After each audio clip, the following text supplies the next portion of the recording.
আজকের আলোচনাটা শুরু করা যাক। আমাদের হাতে কৃষ্ণেন্দু স্যারের বিটা টিউটোরিয়ালের কিছু নোট আছে, যা একাদশ শ্রেণীর বিজনেস স্টাডিজের ছাত্রছাত্রীদের জন্য খুবই কাজের। হ্যাঁ, এই নোটসগুলো দেখলাম। মানে উদ্যোক্তা, ব্যবসায় উদ্যোগ, ক্ষুদ্র ব্যবসা, এই বিষয়গুলো নিয়ে বেশ ভালো আলোচনা আছে। একদম। আর আমাদের আজকের আলোচনার লক্ষ্য হলো এই বিষয়গুলোকেই আরেকটু সহজ করে, মানে একেবারে কথোপকথনের ঢঙে বোঝা, বিশেষ করে যারা পড়াশোনা করছে বা ভবিষ্যতে কিছু করবে ভাবছে। ঠিক, শুধু বইয়ের পড়া নয়, বরং বিষয়টার গভীরে যাওয়ার চেষ্টা করা যাক। দেখা যাক এই ধারণাগুলো বাস্তবে কতটা প্রাসঙ্গিক। তাহলে শুরু করা যাক। প্রথমেই তিনটে শব্দ খুব গুলিয়ে যায়: উদ্যোক্তা, ব্যবসায় উদ্যোগ হ্যাঁ, আর উদ্যোগ বা প্রতিষ্ঠান। এইগুলোর মধ্যে আসল পার্থক্যটা কি? খুব ভালো প্রশ্ন। দেখুন, সহজ করে বললে, যে লোকটা ঝুঁকি নিচ্ছে, নতুন কিছু ভেবে একটা ব্যবসা শুরু করছে, তাকে আমরা বলছি উদ্যোক্তা বা এন্টারপ্রেনিয়র। আচ্ছা। মানে ব্যক্তিটা, হ্যাঁ, ব্যক্তিটা। আর পুরো যে কাজটা সে করছে, আইডিয়া ভাবা, লোক জোগাড় করা, টাকা জোগাড় করা, ঝুঁকি নেওয়া, ব্যবসাটা চালানো, এই পুরো প্রক্রিয়াটা হলো ব্যবসায় উদ্যোগ বা এন্টারপ্রেনারশিপ। ওহ, বুঝেছি। তাহলে প্রতিষ্ঠান কোনটা? ওই যে ব্যবসাটা তৈরি হলো, মানে আউটপুটটা, সেটাই হলো প্রতিষ্ঠান বা এন্টারপ্রাইজ।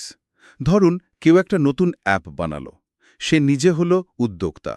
অ্যাপ বানানোর পুরো কাজটা হলো ব্যবসায় উদ্যোগ, আর অ্যাপ কোম্পানিটা হলো প্রতিষ্ঠান। দারুণ উদাহরণ। তার মানে শুধু একটা ভালো আইডিয়া থাকলেই তো কেউ উদ্যোক্তা হয়ে যায় না। এর পেছনে আরও অনেক কিছু লাগে। ঠিক তাই, এটা শুধু একটা ব্যবসার আইডিয়া নয়, এটা একটা মানসিকতা। সফল উদ্যোক্তা হতে গেলে কিছু গুণ তৈরি করতে হয়। এটাকে আমরা বলি এন্টারপ্রেনারিয়াল ডেভেলপমেন্ট বা উদ্যোক্তা উন্নয়ন।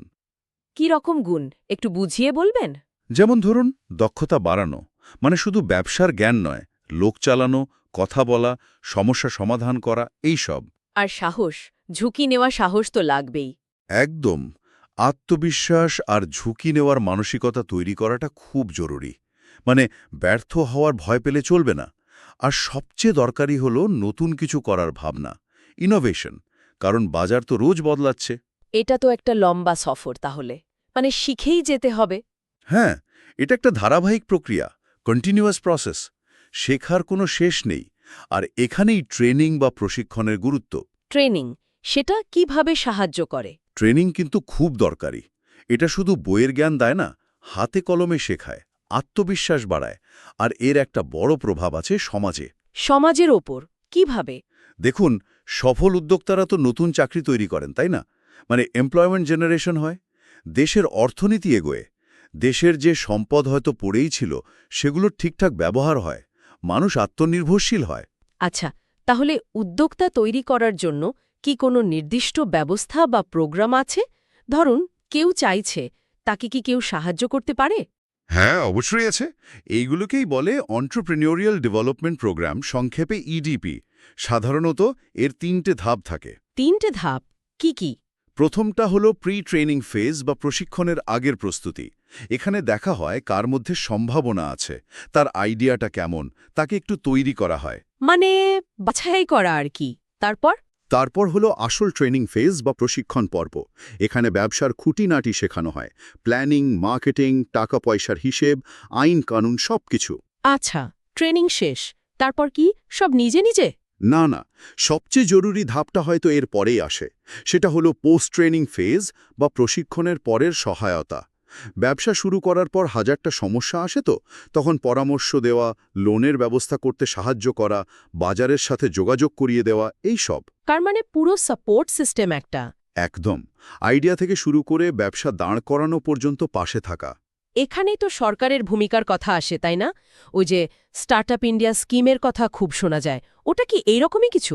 হ্যাঁ, স্টার্টআপ ইন্ডিয়া স্কিম একটা বিরাট উদ্যোগ, ২০১৬ সালে চালু হয়েছে। এর মূল লক্ষ্যই হল দেশে নতুন আর ইনোভেটিভ ব্যবসাকে উৎসাহ দেওয়া। মানে শুধু গতানুগতিক ব্যবসা নয়, নতুন কিছু। ইনোভেটিভ মানে ঠিক কি রকম?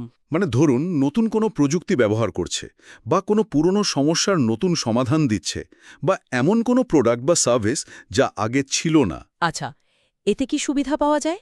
একজন ছাত্র বা ছাত্রী যদি কিছু ভাবে, সে কি এর সাহায্য নিতে পারে? হ্যাঁ, নিশ্চয়ই পারে, যদি শর্তগুলো পূরণ হয়। সুবিধা অনেক, যেমন অনলাইন রেজিস্ট্রেশন খুব সহজ, লাল ফিতের ফাঁস অনেক কম। আর টাকার ব্যবস্থা? ওটাই তো আসল। একটা 10,000 কোটি টাকার ফান্ড অফ ফান্ডস আছে, যেটা সিডবি ম্যানেজ করে। এর মাধ্যমে ভেঞ্চার ক্যাপিটাল ফান্ডগুলো স্টার্টআপে টাকা ঢালে। বাহ, তার মানে ফান্ডিংয়ের একটা বড় সাপোর্ট। আর ট্যাক্সের ব্যাপারে? হ্যাঁ, যোগ্য স্টার্টআপ হলে প্রথম 3 বছর ইনকাম ট্যাক্স দিতে হয় না। এটা শুরুর দিকে বিরাট সাহায্য। পেটেন্ট ফাইল করার খরচও কম। মোদ্দা কথা, ব্যবসা করাটা সহজ করার চেষ্টা। কিন্তু কারা এই সুবিধা পাবে? মানে যোগ্যতা কি লাগে? কোম্পানিটা প্রাইভেট লিমিটেড বা এলএলপি বা পার্টনারশিপ হতে হবে। 10 বছরের বেশি পুরনো হলে চলবে না। বছরে 100 কোটির বেশি টার্নওভার হওয়া চলবে না। আর সবচেয়ে বড় কথা, ব্যবসাটা ইনোভেটিভ হতে হবে। ডিপিআইটি, সিডবি, নীতি আয়োগ এরা সব এই প্রকল্প রূপায়ণে সাহায্য করে। দারুণ তো। কিন্তু এই সরকারি স্কিম ছাড়াও তো টাকা লাগে ব্যবসা করতে, বিশেষ করে যারা ছোট করে শুরু করে, তাদের জন্য কি উপায়? অনেক উপায় আছে। সবচেয়ে গোড়ার উপায় হল বুটস্ট্র্যাপিং, মানে নিজের জমানো টাকা বা বাড়ির লোকের থেকে, বন্ধুদের থেকে ধার করে শুরু করা। হ্যাঁ, এটা তো অনেকেই করে, কিন্তু এতে ঝুঁকিও তো নিজের ঘাড়ে। ঝুঁকি তো বটেই, নিজের সব টাকা চলে যেতে পারে। তাই অন্য উপায়ও দেখতে হয়, যেমন অ্যাঞ্জেল ইনভেস্টর। Angel investor? এরা কারা? এরা হলেন কিছু ধনী ব্যক্তি বা অভিজ্ঞ পেশাদার, যারা একেবারে ব্যবসার শুরুর দিকে, মানে আইডিয়াটা দেখেই টাকা লগ্নি করেন। বিনিময়ে কোম্পানির কিছুটা শেয়ার নেন। এরা শুধু টাকা দেন না, পরামর্শ, যোগাযোগ এগুলো দিয়েও সাহায্য করেন। আচ্ছা, আর ভেঞ্চার ক্যাপিটাল, তারাও কি একই? এরা অনেকটা একই রকম, কিন্তু এরা সাধারণত আরেকটু পরে ঢোকে, যখন ব্যবসাটা একটু দাঁড়িয়ে যায় আর তাড়াতাড়ি বড় হওয়ার সম্ভাবনা দেখায়। এরা অনেক বেশি টাকা দেয় আর পেশাদারভাবে ফান্ড ম্যানেজ করে। এদের প্রত্যাশাও বেশি থাকে। ব্যাংক লোন তো আছেই, তাই না? অবশ্যই, ব্যাংক থেকে লোন নেওয়াটা তো একটা পুরনো আর ভরসার উপায়। বিশেষ করে সরকারের মুদ্রা যোজনাটার খুব ইম্পর্ট্যান্ট। মুদ্রা, ওটা কি? ওটা হলো ছোট ব্যবসায়ীদের জন্য কোনো গ্যারান্টি বা জামানত ছাড়া 10 লক্ষ টাকা পর্যন্ত লোন দেওয়ার ব্যবস্থা। 3টে ধাপ আছে: শিশু, কিশোর, তরুণ। লোনের পরিমাণ অনুযায়ী বহু ছোট ব্যবসায়ী এর সুবিধা পেয়েছেন।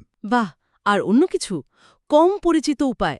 আছে তো, যেমন ক্রাউড ফান্ডিং, মানে অনলাইনে অনেক লোকের থেকে অল্প অল্প করে টাকা তোলা। ইনকিউবেটর, অ্যাক্সেলারেটর আছে, যারা টাকা ছাড়াও জায়গা, পরামর্শ এসব দেয়। আর কোম্পানি খুব বড় হয়ে গেলে তখন আইপিও করে শেয়ার বাজার থেকে টাকা তোলে। এই যে বললেন ইনকিউবেটর আর অ্যাক্সেলারেটর, এই দুটো শব্দের মধ্যে কি কোনো পার্থক্য আছে? দুটোই তো স্টার্টআপদের সাহায্য করে। হ্যাঁ, দুটোই সাহায্য করে, কিন্তু একটু আলাদাভাবে। ইনকিউবেটর হলো অনেকটা নার্সারির মতো, একেবারে আইডিয়ার পর্যায় থেকে শুরু করে। মানে একদম গোড়া থেকে? একদম, একটা আইডিয়াকে ব্যবসার মডেলে কন্ডিয়ে আসতে সাহায্য করে। এরা লম্বা সময় ধরে সাপোর্ট দেয়, 6 মাস, 1 বছর, 2 বছরও হতে পারে। জায়গা দেয়, মেন্টরশিপ দেয়, নেটওয়ার্কিং করিয়ে দেয়। এরা সাধারণত শেয়ার নেয় না বা খুব কম নেয়। আচ্ছা, তাহলে অ্যাক্সেলারেটর কি করে? নাম শুনে মনে হচ্ছে গতি বাড়ায়। ঠিক ধরেছেন, অ্যাক্সেলারেটর কাজ করে সেই সব স্টার্টআপ নিয়ে যারা অলরেডি চালু হয়ে গেছে, প্রোডাক্ট তৈরি, হয়তো কিছু ক্রেতাও আছে, কিন্তু এবার খুব তাড়াতাড়ি বাড়তে চায়। মানে গ্রোথ স্টেজে? হ্যাঁ, গ্রোথ স্টেজে। এদের প্রোগ্রামগুলো খুব জোরদার আর কম সময় হয়, ধরুন 3 থেকে 6 মাস। এরা খুব নিবিড়ভাবে মেন্টরশিপ দেয়, ইনভেস্টরদের সাথে যোগাযোগ করিয়ে দেয়, ফান্ডিং পেতে সাহায্য করে। আর এরা এর বিনিময়ে কোম্পানির শেয়ার বা ইকুইটি নেয়। এদের লক্ষ্য হল ব্যবসাকে দ্রুত স্কেল করানো। বেশ পরিষ্কার হলো ব্যাপারটা। ইনকিউবেটর হলো নার্সারি আর অ্যাক্সেলারেটর হলো স্প্রিন্টার কোচ। হ্যাঁ হ্যাঁ, বলতে পারেন অনেকটা তাই। আচ্ছা, এতক্ষণ তো আইডিয়া, টাকা পয়সা, ব্যবসা বাড়ানো নিয়ে কথা হলো, কিন্তু একটা চিন্তা তো থাকেই। আমার এত কষ্ট করে ভাবা আইডিয়া বা ডিজাইন যদি কেউ নকল করে নেয়, বা আমার ব্র্যান্ডের নামটা, এটা আটকানো যায় কিভাবে? খুবই জরুরি প্রশ্ন। এর জন্যই রয়েছে মেধাস্বত্ব অধিকার বা ইন্টেলেকচুয়াল প্রপার্টি রাইটস, সংক্ষেপে আইপিআর। আইপিআর সেটা কি? সোজা কথায়, আপনার বুদ্ধি বা মেধা দিয়ে যা তৈরি করেছেন, সেটা কোনো নতুন আবিষ্কার হতে পারে, কোনো লেখা বা গান হতে পারে, কোনো ডিজাইন বা লোগো হতে পারে, সেটার উপর আপনার আইনি অধিকার প্রতিষ্ঠা করা, যাতে অন্য কেউ আপনার অনুমতি ছাড়া সেটা ব্যবহার করতে না পারে। ও, এটা তো খুব দরকারি। তাহলে আমার জিনিসটা সুরক্ষিত থাকবে। একদম। এটা উদ্ভাবন বা সৃষ্টিকে উৎসাহ দেয়, কারণ স্রষ্টা জানেন যে তার কাজের স্বীকৃতি আছে এবং তিনি এর থেকে সুবিধা পেতে পারেন। এটা শুধু বড় কোম্পানির জন্য নয়, ছোটরাও এর সুবিধা নিতে পারে। কি কি ধরনের আইপিআর হয়? আমাদের দেশে কোনগুলো চলে? বেশ কয়েক রকমের আছে। প্রধানগুলো হলো পেটেন্ট। এটা হলো নতুন কোনো আবিষ্কার বা উদ্ভাবনের জন্য, যেমন কোনো নতুন মেশিন বা ওষুধ তৈরির ফর্মুলা। ভারতে এটা সাধারণত ২০ বছরের জন্য সুরক্ষা দেয়। আর যদি কেউ বই লেখে বা গান তৈরি করে বা ধরুন এই পডকাস্টের স্ক্রিপ্ট? সেগুলোর জন্য আছে কপিরাইট। সাহিত্য, শিল্পকলা, সঙ্গীত, সিনেমা, এমনকি কম্পিউটার সফটওয়্যার, এই সব মৌলিক সৃজনশীল কাজের ওপর স্রষ্টার অধিকার রক্ষা করে কপিরাইট। এটা সাধারণত স্রষ্টার জীবনকাল প্লাস তার মৃত্যুর পর ৬০ বছর পর্যন্ত থাকে।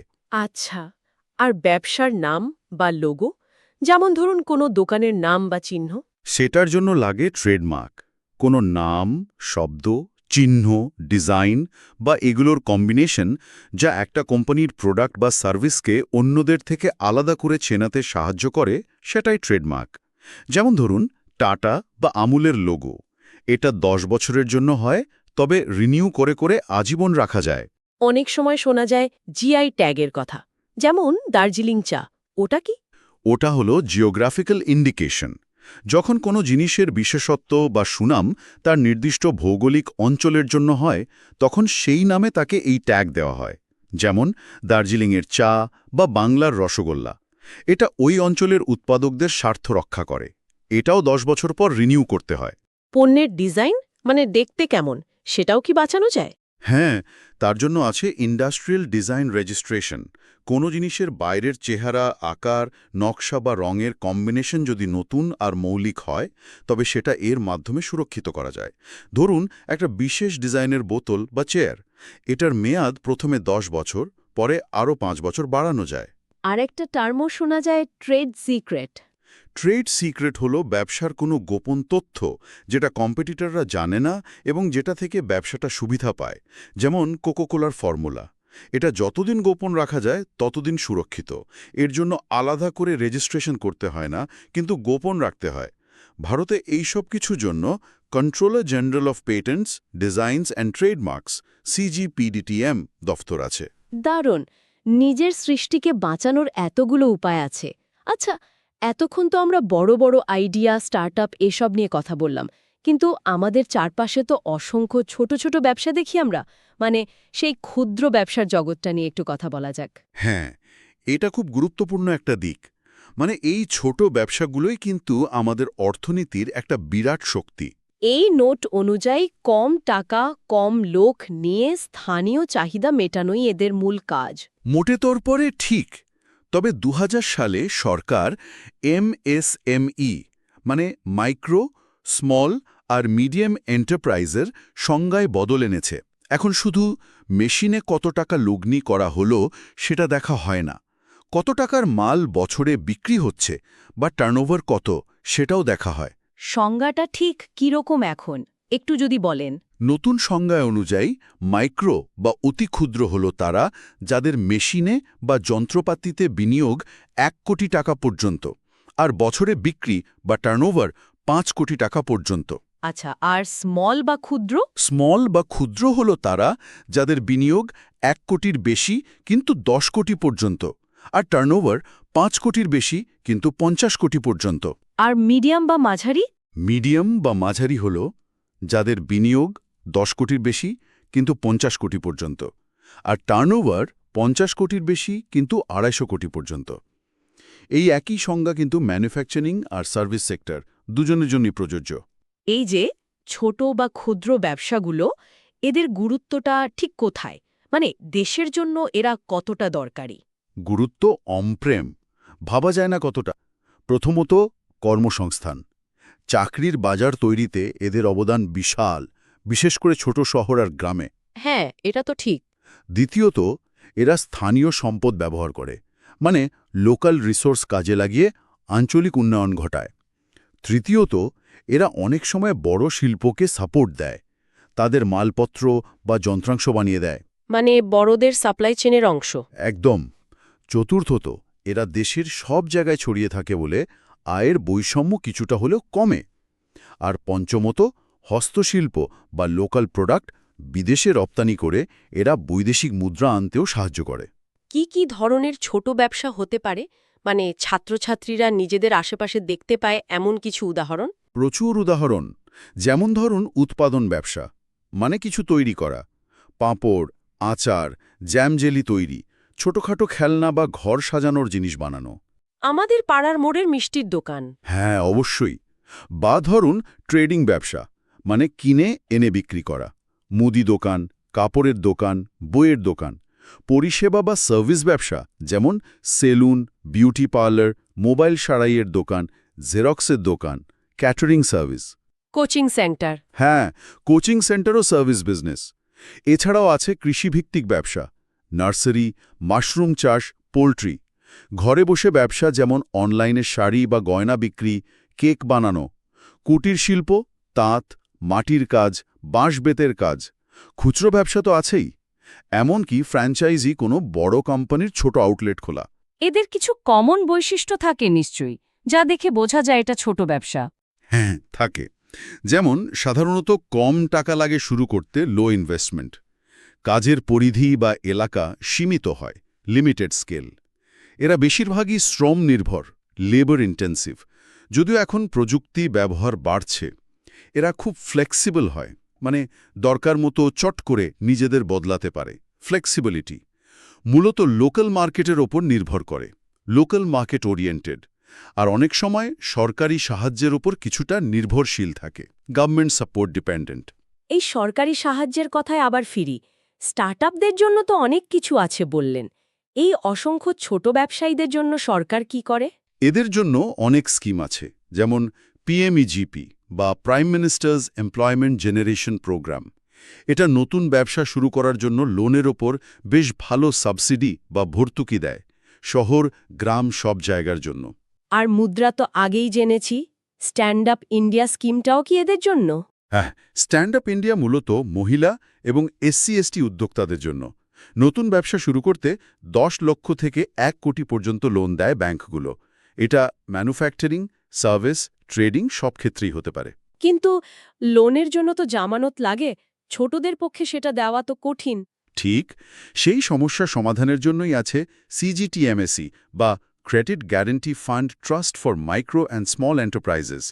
এই ফান্ড ব্যাংকগুলোকে গ্যারান্টি দেয় যাতে তারা ছোট ব্যবসায়ীদের 2 কোটি টাকা পর্যন্ত লোন কোনো রকম কোল্যাটারাল বা থার্ড পার্টি গ্যারান্টি ছাড়াই দিতে সাহস পায়। বাহ, এটা তো বিরাট সুবিধা।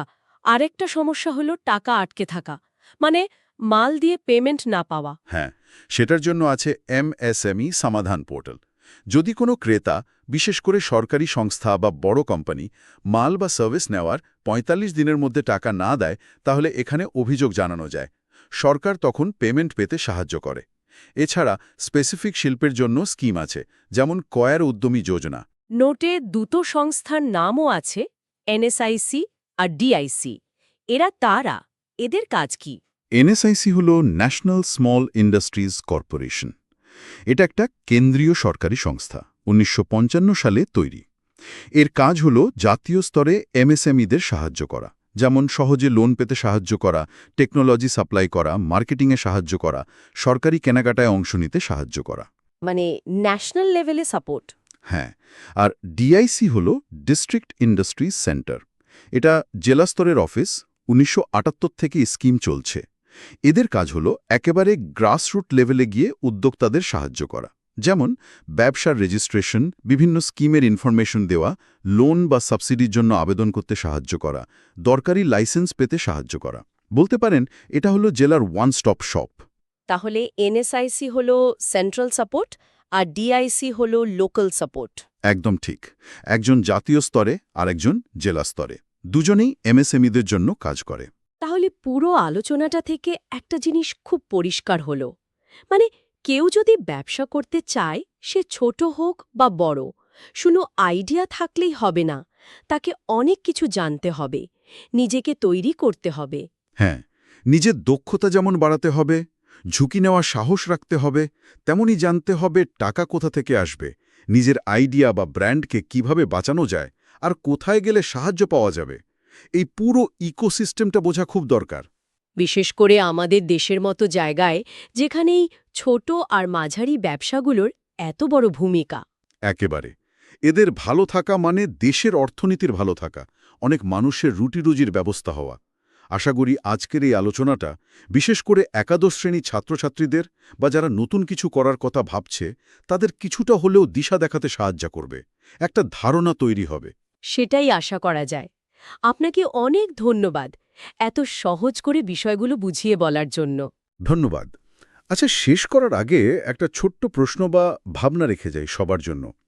এই যে আমরা স্কুলে বা কলেজে কত রকম প্রজেক্ট করি, ফেস্ট আয়োজন করি বা পাড়ার ক্লাবে কোনো অনুষ্ঠান করি, হ্যাঁ, করি তো। এই ছোট ছোট কাজগুলোর মধ্যেও কি আমরা নিজের অজান্তেই এন্টারপ্রেনারশিপের কিছু জিনিস প্র্যাকটিস করি না?